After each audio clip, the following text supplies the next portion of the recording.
Alors en fait, j'ai préparé cette présentation hier soir. J'étais devant mon ordinateur, je me suis dit, bon, des étoiles plein les yeux, j'étais évident qu'il faut que je présente les étoiles sous une illumination particulière, qui est l'illumination spatiale. Ça paraissait absolument naturel. Alors j'ai choisi cette belle photo d'introduction à notre présentation, qui est une des très belles images prises par le télescope Webb. Pour votre information, les images qui sont prises avec le Webb ont les étoiles avec ces 6 branches, comme on voit ici. Donc c'est essentiellement des galaxies qu'on a là, à part les objets qui sont accompagnés de ces spikes, qui sont des étoiles, que ce soit à l'avant-plan dans cette image, qui sont des étoiles de notre propre galaxie. Alors tous les autres objets un peu flous, y compris ces objets un peu déformés par un effet de l'antigravitationnel, sont des galaxies extérieures. Voilà, des étoiles plein les yeux, avec encore une fois cette vision extrêmement privilégiée que j'ai eue des étoiles, avec ces 43 jours que j'ai passés dans l'espace, et tout spécialement ces 2 visites du télescope Hubble, comme l'a dit Eugenio, un véritable trésor dans l'espace, pour les astronomes et pour le grand public aussi. Alors j'ai toujours eu une très grande passion pour le ciel, et plus spécialement pour le ciel profond. Dès mon jeune âge, je regardais le ciel, je trébuchais sur les trottoirs le soir, j'avais toujours les yeux en l'air. J'avais une passion pour les machines volantes aussi, pour les avions. Alors, après des études de physique à Lausanne et d'astrophysique à Genève, j'étais pilote dans les forces aériennes, donc j'ai eu ce double intérêt pour les étoiles, pour la science en général, mais les étoiles en particulier, pour les machines volantes. Et lorsque l'occasion s'est présentée de devenir astronaute, j'ai saisi l'occasion.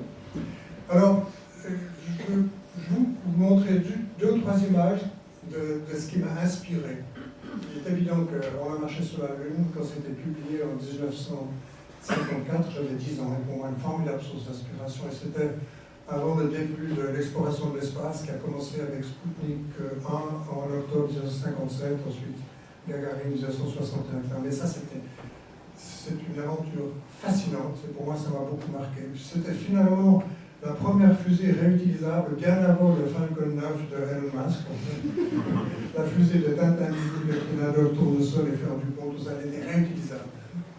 Une autre grande source d'inspiration, c'était quelques années plus tard, en 1960, donc 3 ans après le lancement du premier satellite artificiel de la Terre, c'est le satellite ECHO. Un satellite américain qui est un premier satellite de communication, si on peut dire extrêmement primitif, une grosse boule recouverte de 30 mètres de diamètre environ, recouverte de feuilles d'aluminium, et qui était très brillante dans le ciel. J'ai pris plusieurs photos, dont celle-ci, c'est une photo assez évidemment argentique et assez primitive, mais j'étais fasciné de voir cet objet très brillant, comme on voit maintenant la Station spatiale internationale, très brillante dans le ciel, passer rapidement parmi les étoiles. Donc pour moi, c'était une grande source d'inspiration, parce que je réalisais en tant que gamin qu'il y a des objets qui sont en orbite autour de la Terre. Et puis c'était extrêmement visible, c'est clair, il y avait déjà à ce moment-là beaucoup de satellites en orbite autour de la Terre, mais celui-là était très visible. Puis évidemment, cette fameuse nuit du 20 au 21 juillet 1969, Apollo 11, c'était une nuit absolument incroyable. Et puis quand on sortait après avoir vu ces images de télévision noir et blanc, on voyait la Lune, et puis on se disait, ben voilà, il y a 2 personnes, Neil Armstrong et Buzz Aldrin, qui sont en train de marcher sur la Lune. Voilà, donc 3 éléments d'inspiration. J'ai aussi été inspiré, puis ça m'a fait plaisir d'entendre Eugenio parler de ça. J'ai été inspiré par quelques professeurs de l'essai, un professeur en mathématiques qui m'a formidablement inspiré. C'est avec lui que j'ai appris les mathématiques, un outil essentiel pour comprendre les sciences, la physique en particulier et l'astrophysique. Alors, astronome à l'Observatoire de Genève, après une licence de physique à Lausanne et d'astrophysique à Genève, ce qu'on appelle un 3e cycle, qui est l'équivalent du master maintenant. De nombreux séjours à l'Observatoire de Gormagrat et du Jungfraujoch et au Chili pour poursuivre le travail de photométrie, photoélectrique de l'Observatoire de Genève dans le ciel sud. Une grande différence entre Gormagrat, Jungfraujoch et puis le Chili, c'était que depuis ces observatoires d'altitude en Suisse, on avait de l'ordre d'une nuit sur 3 ou sur 4 qui était utilisable. Pour la photométrie, on ne pouvait pas tolérer des cirrus dans le ciel. Donc parfois, même assez souvent, on avait du beau temps, on appelait ça du beau temps pour les touristes, et pour nous, c'était inacceptable, les cirrus dans le ciel. Donc on avait relativement peu de nuits utilisable. Par contre, si on avait une belle nuit au Grand Magra, croyez-moi, c'était une très belle nuit. Par contre, au Chili, le désert d'Atacama, c'est plus que le 90% des nuits qui sont claires. C'était vraiment incroyable. Et on a collecté une très très grande quantité de données photométriques lors de la première mission que j'ai faite avec Michel Grenand de l'Observatoire de Genève, c'était en 1973. Alors je montre quelques images de ces grands observatoires de l'ESO, European Southern Observatory au Chili, ça c'est le VLT, Very Large Telescope, avec 4 télescopes, des miroirs de 8 mètres de diamètre. Une magnifique photo qui montre la lumière zodiacale, la Voie lactée, les nuages de Magellan, magique. Et voilà un de ces télescopes de 8 mètres de diamètre pour le miroir principal, le VLT, qui est en fait un des tout grands observatoires extraordinairement productifs dans le monde, en particulier à cause de cet emplacement absolument extraordinaire dans le désert d'Atacama au nord du Chili. Et comme vous savez peut-être, l'ESO est en train de construire un télescope encore beaucoup plus grand que chacun des télescopes du VLT. C'est le EELT, European Extremely Large Telescope, télescope extrêmement long, 39 mètres de diamètre pour le miroir principal. Le First Light, les premières images devraient être disponibles d'ici 2 à 3 ans. Et l'emplacement, c'est tout près de l'emplacement du VLT, dans le désert d'Atacama, relativement proche de la côte pacifique.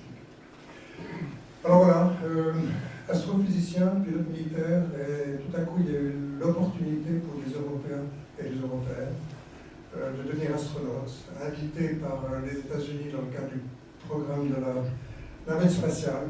L'ESA a été également invité à proposer des astronautes. Alors, il y a eu une sélection qui a eu lieu en 1977, terminée en 1978, et finalement ont été sélectionnés Hugo Ockels des Pays-Bas, Ulf Merbold, un Allemand, et moi-même. Et puis il y avait Franco Bellarma, un Italien qui était le numéro 4, qui lui n'a pas été pris par l'ESA. L'ESA voulait seulement 3 astronautes initialement, mais il a rejoint l'agence spatiale italienne. Et finalement, quand j'ai volé dans l'espace en 1992, donc 14 ans plus tard, j'ai volé avec Franco Bellarma, mais qui lui est venu par un autre chemin, le chemin d'une agence spatiale nationale italienne.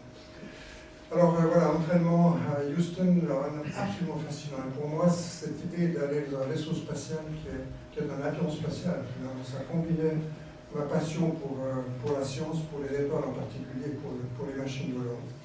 Donc vraiment beaucoup de chance. Premier vol effectué en 1992, on a testé un satellite captif. Voilà l'équipage, on était toujours 7 à bord de la navette. Pour des missions relativement courtes, typiquement entre 8 et 15 jours. Cette toute première mission est relativement courte, 8 jours.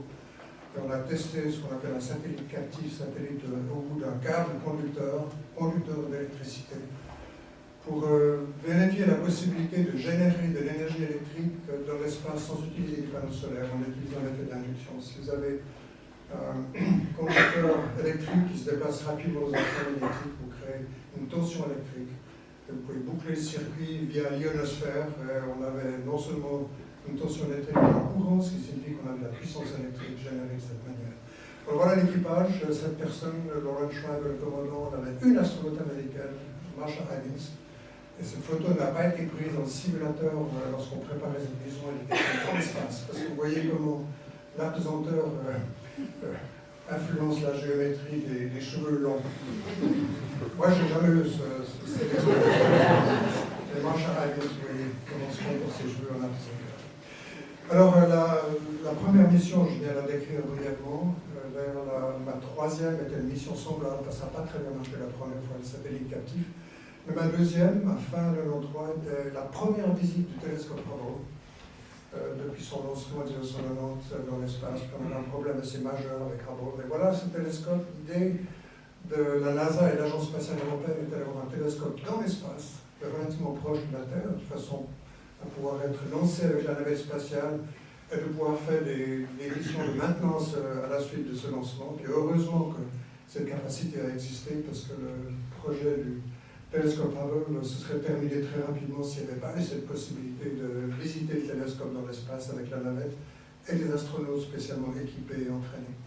Alors l'idée était d'avoir des images de très haute résolution d'objets célestes avec un télescope dans l'espace, relativement petit miroir principal de 1,40 m de diamètre. Comme vous savez tous, pour un télescope qui est dans l'espace, donc si on enlève l'atmosphère, la résolution que vous obtenez, c'est-à-dire la capacité de distinguer de façon claire deux étoiles qui sont séparées d'une toute petite distance ou d'un tout petit angle, cette résolution, elle est fonction du diamètre du miroir principal.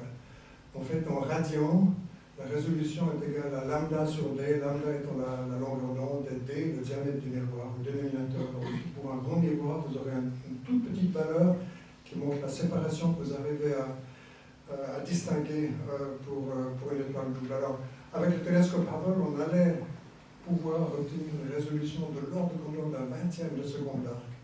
Alors qu'avec un télescope terrestre, même avec des grands miroirs principaux, la résolution est de l'ordre de grandeur de la seconde d'arc ou la moitié d'une seconde d'arc. Donc une amélioration considérable de la résolution. C'était ça l'objectif de Hubble. Voilà l'intérieur de Hubble, un écorché de Hubble. Vous avez le miroir principal, 2,40 m de diamètre, le miroir secondaire, des instruments scientifiques en position axiale derrière le miroir principal, et des instruments scientifiques et des capteurs de pointage placés en position dite radiale, installés perpendiculairement à l'axe optique du télescope. Des antennes pour communiquer avec le télescope et le commander, puis recevoir les données scientifiques ramenées vers la Terre par ces antennes via des satellites en orbite géostationnaire à 36 km de la Terre. Donc c'est compliqué. L'opération de Hubble n'est pas simple du tout. Des panneaux solaires pour alimenter les systèmes de bord pendant le jour orbital qui dure 1 heure pour 1 heure et demie, qui est le temps de révolution pour une orbite basse autour de la Terre. Donc c'est 1 heure de jour où on peut charger les batteries et puis alimenter les systèmes de bord, et puis 1 demi-heure de nuit lorsqu'on passe dans le cône d'onde de la Terre. Alors, je repasse celle-ci encore brièvement. Le télescope a été fabriqué essentiellement aux États-Unis avec quelques composantes européennes, dont une des caméras, le Faint Object Camera en position axiale, et puis les panneaux solaires étaient également fournis par l'Europe. Mais le projet était essentiellement américain à 85% et 15% en Europe. Alors, le télescope a été construit, pas testé exactement comme il aurait fallu le tester, il est installé dans la soute de la navette spatiale pour le monter en orbite. Alors, je vais vous montrer maintenant brièvement une montée en orbite de la navette spatiale. Ce n'est pas la mission qui a lancé Hubble, mais c'est une très belle vidéo qui a été publiée récemment, qui m'a été fournie par quelques-uns de mes collègues astronautes à la NASA. Et c'est une vidéo qui est magnifique. Donc vous allez pouvoir vivre la préparation d'une mission navette, le début de la montée en orbite, jusqu'à la coupure des moteurs principaux, 8 minutes et demie après le départ. Mais tout cela en raccourci. La vidéo va durer 4 minutes seulement. Et puis, à l'arrière-plan, la musique de Chopin. Donc c'est en même temps quelque chose qui est très fort sur le plan opérationnel, mais avec beaucoup d'émotion et de poésie.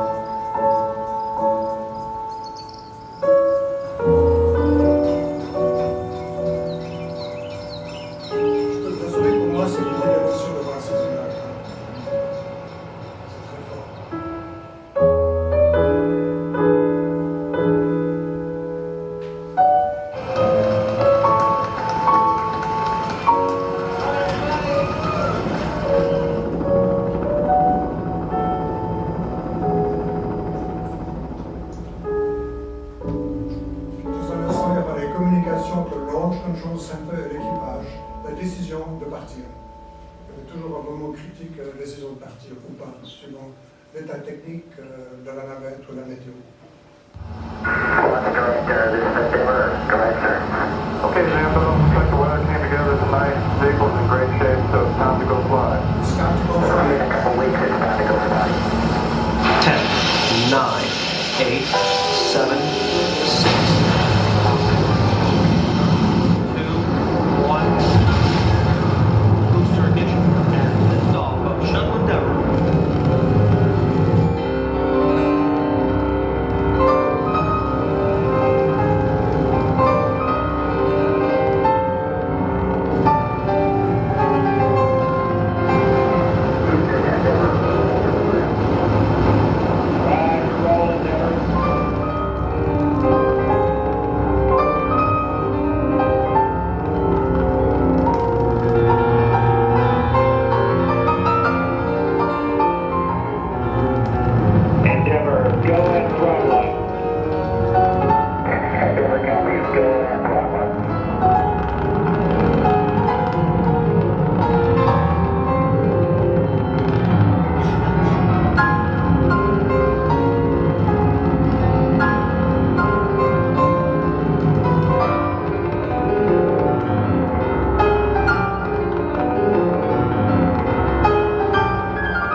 Echo, Holmes 1, not required.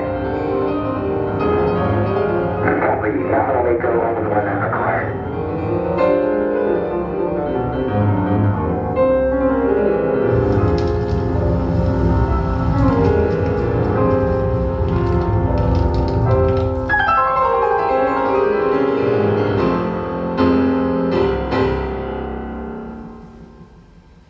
Vous allez voir la transition maintenant.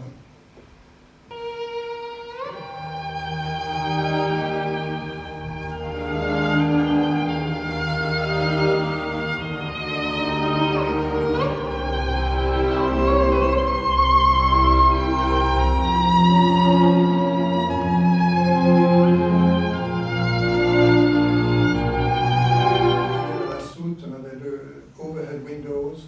Et lorsqu'on faisait par exemple le rendez-vous avec Hubble, les captures avec le bras robotique, le commandant était là et volait la navette en rotation avec le Rotation Head Controller, en translation avec un commande de translation et l'opérateur du bras robotique, que j'ai été pour la première visite de Hubble, faisait la même chose mais pour le bras robotique, on commandait en rotation avec ici et puis en translation avec cette autre outil.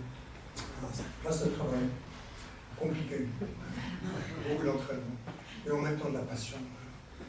Alors, après la montée en orbite, Hubble a été installé sur son orbite à 600 km. Vous voyez le largage de Hubble avec le bras robotique qui vient de larguer. En fait, c'est du vol en formation à 28 km/h entre le télescope et la navette spatiale.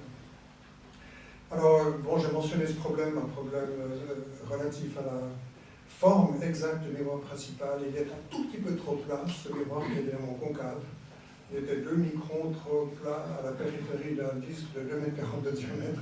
2 microns, c'est 2 millièmes de millimètre.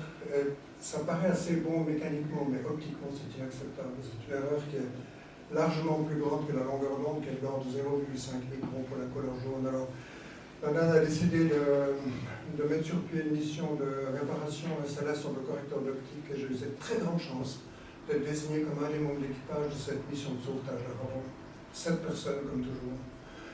Beaucoup d'entraînement, y compris avec, dans le laboratoire de la réalité virtuelle. Vous voyez ici Jeff Hoffman, un des membres de l'équipage qui est en réalité virtuelle. Je fais la commande du bras robotique de la navette pour amener Jeff à un certain endroit près du télescope pour faire des travaux de maintenance. Toujours suivi par le commandant Dick Cavey, Katie Thornton, le copilote Ken Bowsox. Donc c'était vraiment c'était une première, finalement. On n'avait jamais fait des travaux majeurs de réparation sur un instrument scientifique complexe dans l'environnement spatial. On était vraiment soudés, les 7 membres d'équipage, pour réussir cette mission. La NASA nous a fait comprendre clairement que failure is not an option. Il fallait réussir. Entraînement en piscine également pour les sorties extravéhiculaires, dont 5 avaient été programmées. Vous voyez des portes qui donnaient l'accès à l'intérieur du télescope. Les instruments scientifiques, les capteurs stellaires, les gyroscopes servant au pointage précis du télescope céleste. Alors voilà le décollage 4h26 du matin, le 2 décembre 1993, décollage de nuit de nouveau. Donc les 7 membres d'équipage, dont moi-même ici. Objectif Hubble à atteindre en 2 jours, 48 heures, pour cette mission qui était évidemment extrêmement importante pour la NASA, l'ESA, la communauté astronomique et puis finalement pour le public. Voilà la position relative de la navette par rapport au télescope au moment de sa capture. Là, je suis à l'arrière, sur l'image que j'ai montrée avant, à l'arrière à droite, en train de commander le bras robotique en translation ici, rotation à ma droite. Capture du télescope, installation sur une plateforme à l'arrière de la soute pour préparation des 5 sorties extravéhiculaires qui les suivent. Voilà, 2 corrections d'optique qu'on a fait avec un instrument installé en position radiale, et puis pour tous les instruments en position axiale, on avait cette boîte qui contenait des quantités de miroirs qui étaient déployés par commande depuis le sol, qui interceptaient le faisceau issu de la réflexion par le miroir principal et secondaire, de façon à corriger le défaut d'optique du miroir principal. Magnifique image de la 5e des 5 sorties extravéhiculaires avec les panneaux solaires que nous avons échangés. Nous sommes à 600 km en dessous de l'Australie, avec Story Masquerade ici et Jeff Hoffman, toujours 2 personnes pour chaque sortie extravéhiculaire. On a une intervention non programmée, en fait, on avait des magnétomètres dans la partie haute du télescope, il y avait un problème thermique avec ces magnétomètres. Et ça n'avait pas été prévu d'installer des protections thermiques, mais c'est le sol qui nous a demandé de fabriquer des protections thermiques à l'intérieur de la navette. On avait un petit atelier, alors on a fabriqué des protections thermiques. C'est un travail de Ken Bowersox, le copilote et moi-même. On les a signés, ma signature. On les a donnés à Jeff Hoffman de Story Musgrave, que j'ai amené au sommet du télescope pour installer ces protections thermiques. Donc il y a une grande flexibilité. Encore une fois, on avait un atelier, on pouvait pas faire des travaux majeurs, disons, mais des petits travaux typiquement pour aider à une bonne situation thermique du télescope. Pour certaines composantes, on était prêt à le faire. Alors, pour moi, ça m'a beaucoup touché, les survols du désert d'Atacama. Je pense que Eugenio, tu reconnais bien cette partie du monde avec le Salar de Uyuni, donc c'est la crête des Andes, on a la Terre de Feu tout au fond là-bas, Santiago de Chili est par ici. L'observatoire de la CIA que j'ai montré avant est ici, le VLT est là, près de la péninsule d'Antofagasta, et puis le ELT est construit tout près du VLT.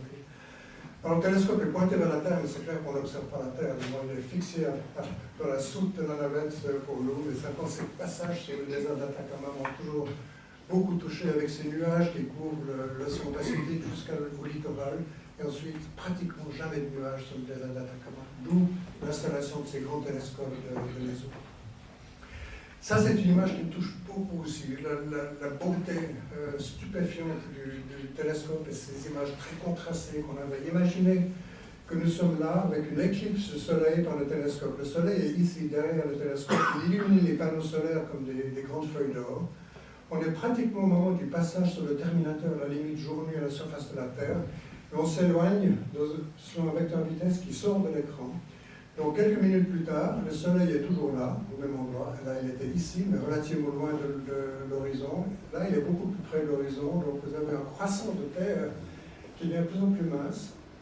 Et puis à un moment donné, au moment du coucher du soleil, le croissant de terre disparaît complètement, puis c'est totalement sombre, et puis le ciel devient un ciel complètement étoilé.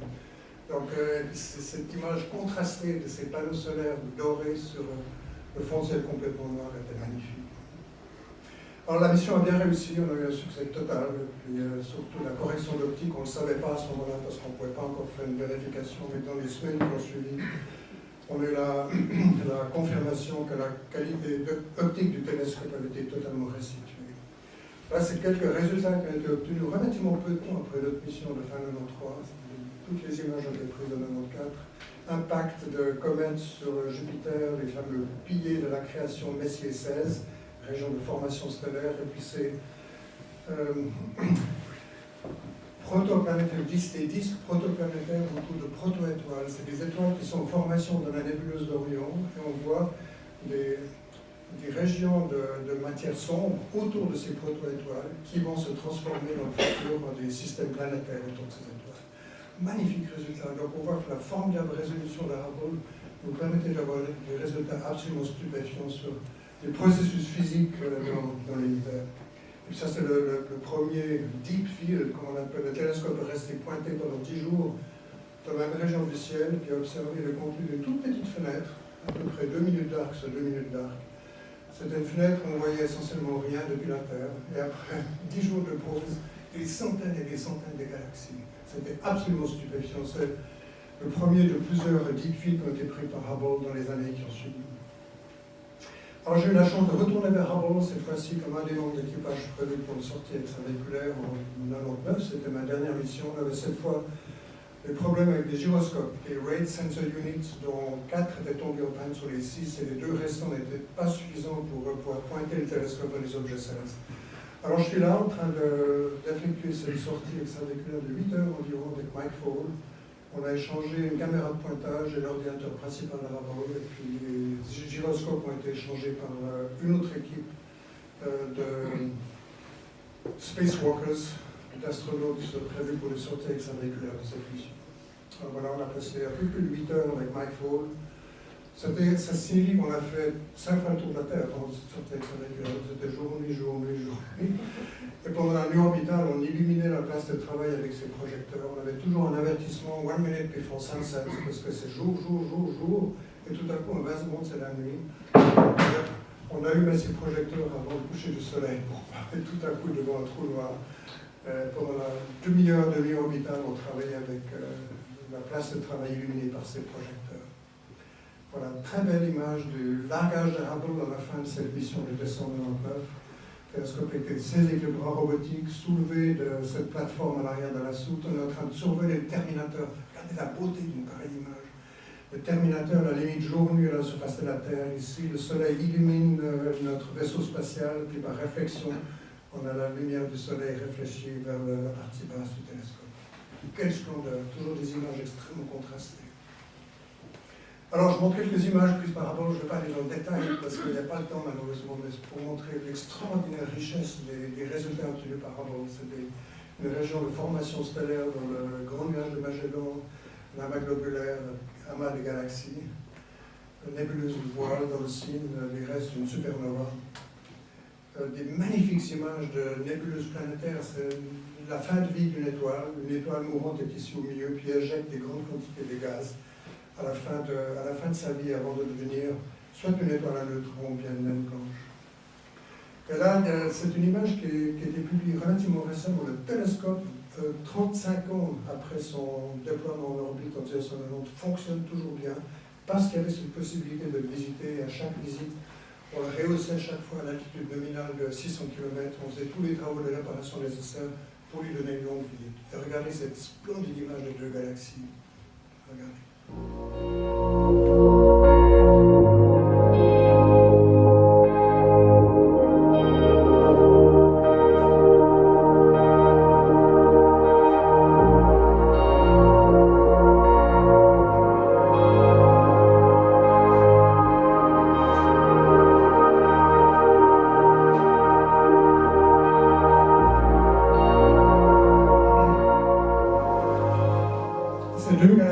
À distance d'à peu près 200 millions d'années-lumière. On les voit peut-être les étaient à 200 millions d'années dans le passé. Mais là, vous avez des étoiles qui sont à l'avant-plan, qui sont dans notre galaxie. C'est des objets ponctuels, c'est la raison pour laquelle on a cette petite croix, l'effet de la diffraction de la lumière. Là aussi, on a une étoile à l'avant-plan.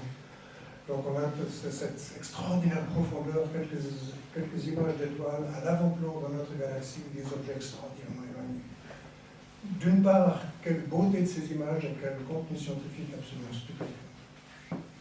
Et là, vous avez un zoom sur Messier 31, la galaxie d'Andromède à 2,5 millions d'années-lumière, donc relativement proche de nous. Et vous allez voir, on va s'en approcher jusqu'à ce qu'on puisse voir des étoiles individuelles, donc pas les supergéantes, mais des étoiles naines, des étoiles normales comme le Soleil, dans la galaxie d'Andromède à 2,5 millions d'années-lumière. Regardez, le zoom. Voilà, ce fourmillant, ce n'est pas du bruit de l'image, mais c'est des étoiles individuelles. Chacun de ces points lumineux, c'est un soleil, dont beaucoup sont entourés de planètes, comme vous savez. Alors maintenant, je vais vous montrer le ciel à l'œil nu. En Léo, ce n'est pas le lion, mais c'est le lion de orbite sur orbite basse. Donc le soleil se couche, et pendant 2 heures, on a le ciel comme vous allez le voir ici. Là, c'est un peu en accéléré, c'est un time-lapse. C'est pour vous montrer ici la splendeur du ciel étoilé. Encore une fois, une demi-heure par orbite, laquelle orbite dure 1h30. Et là, on voit ce qu'on appelle le halo, c'est une région de luminescence dans la haute atmosphère. Ça, c'est l'horizon terrestre, et vous allez voir dans un instant non seulement les étoiles qui vont se déplacer autour d'un point qui est dans le ciel perpendiculaire au plan de l'orbite. Donc, ce n'est pas autour du pôle céleste nord ou sud, mais c'est autour de ce point perpendiculaire au plan de l'orbite qui intercepte la sphère céleste. Puis vous allez voir des lumières des villes qui se déplacent rapidement et des orages. Regardez. Quelle splendeur et quel bonheur.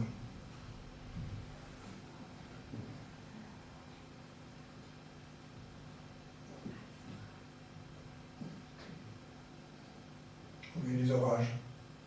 Alors, c'est le prix de la Station Spatiale Internationale, mais c'est clair, la navette, c'était la même chose. Elle se supprès dans un instant, vous allez voir des panneaux solaires que la navette n'avait pas, mais la Station Spatiale en a.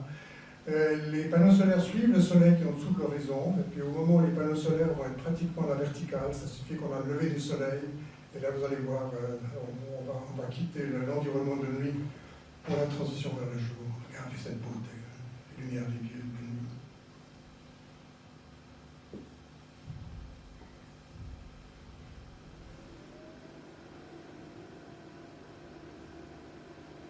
Voilà, le lever du soleil en 20 secondes. Alors là, on va faire un passage.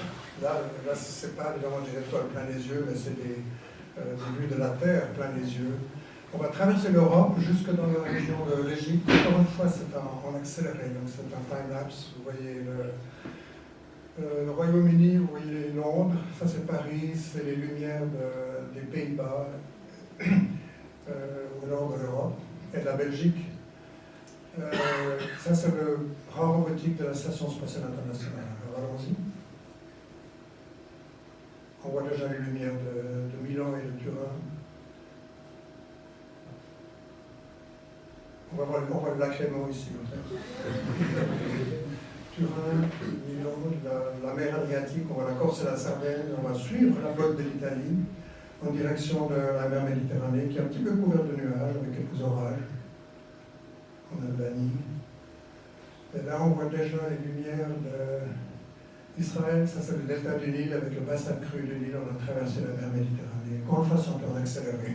On va vite, mais pas aussi vite que ce qu'on va faire. Début de la Terre, assez rapidement. Où sommes-nous? Si quelqu'un arrive à identifier cette chaîne de montagnes, est-ce que c'est les Alpes, est-ce que c'est les Andes, ou le Disco en sommes? C'est quelque part en Asie. C'est l'Himalaya. Le Pakistan en arrière-plan, les hauts plateaux du Tibet, le nord de l'Inde avec le fleuve Brahmaputra, le Népal à peu près dans cette région, cette formidable barrière naturelle qui sépare deux climats complètement différents, un climat humide avec la mousson, un climat très sec.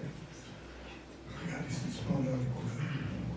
Et la minceur de l'atmosphère terrestre, c'est toujours quelque chose qui impressionne toutes les personnes qui ont eu cette chance d'aller dans l'espace. Alors Hubble fonctionne encore malgré quelques problèmes avec les gyroscopes. Il est toujours et encore inconnu. On espère une vie encore longue, 10 ans peut-être, pour ce véritable trésor en orbite. Très rapidement, le télescope Webb, ça c'est le télescope Webb, télescope infrarouge, avec un miroir de grande dimension segmenté en plusieurs hexagones. Ça c'est la dimension du miroir de Hubble, 2,40 m, à peu près 6,50 m pour le miroir de Webb. Et il est installé sur l'orbite de halo autour du point de Lagrange L2 du système Soleil-Terre à 1,5 million de kilomètres de la Terre dans la direction de l'anti-Soleil. Et puis cette petite orbite autour de ce point de Lagrange L2 suit en fait le mouvement de la Terre en une année autour du Soleil. Donc il est toujours dans la même position par rapport à la Terre. Là vous avez il a été lancé en orbite en décembre 2021, début 2022. Tous ces miroirs hexagonaux, il y en a 18 en tout, ont été ajustés de façon à donner une image extrêmement précise d'étoile. Et encore une fois, ça c'est typiquement une image d'étoile prise par Webb. Pour Hubble, vous avez des spikes qui sont à 90 degrés l'un de l'autre, alors qu'ici on a les 6 spikes. Regardez l'image maintenant de Messier 16 ou la nébuleuse de l'Aigle. Vous pouvez comparer avec l'image que j'ai montrée avant, prise avec Hubble, beaucoup plus de précision et de finesse. Très belle image prise par Webb aussi assez récemment. Le nuage de matière interstellaire, c'est clair, tout ça c'est dans le domaine de l'infrarouge, c'était transféré en lumière visible, puisse-t-elle en voir. Si c'était toujours dans l'infrarouge, on ne verrait rien du tout, mais c'est vraiment une très belle image. Et puis il y a cette possibilité avec Webb de déterminer dans une certaine mesure la composition de l'atmosphère des exoplanètes lorsqu'on a des passages des exoplanètes avec leur atmosphère devant des disques d'étoiles. Des variations spectrales qui nous permettent de détecter la présence, par exemple, de vapeur d'eau ou de CO2 dans les atmosphères d'exoplanètes. Hubble et Webb sont des instruments complémentaires, encore une fois. Hubble, c'est dans le visible, Webb, c'est dans l'infrarouge. Très fortement par les astronomes aujourd'hui pour une meilleure compréhension des phénomènes physiques dans l'univers. Et pour un jour,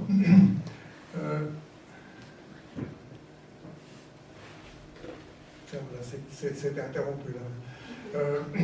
Pour nous permettre de comprendre nos origines finalement, pour nous mettre des étoiles plein les yeux. Alors, juste un autre télescope que j'aime, c'est pas véritablement un télescope, c'est un instrument scientifique de l'Agence spatiale européenne qui vient de terminer sa vie en fait, après 12 ans d'exploitation. L'instrument Gaia, qui a mesuré la position très précise et les mouvements propres et vitesse radiale d'environ 2 milliards d'étoiles, a été mis en veilleuse, mis en pause. On a dans l'environnement solaire, mais également, je dirais, de façon générale, dans toute la galaxie, des positionnements extrêmement précis de toutes les composantes des étoiles, essentiellement. avec les données supplémentaires de vitesse radiale et de mouvement propre. Donc c'est une magnifique cartographie de la galaxie qui était obtenue avec Gaia, qui a terminé son travail il y a quelques jours seulement après 12 ans d'exploitation. Voilà, je vous remercie pour votre attention.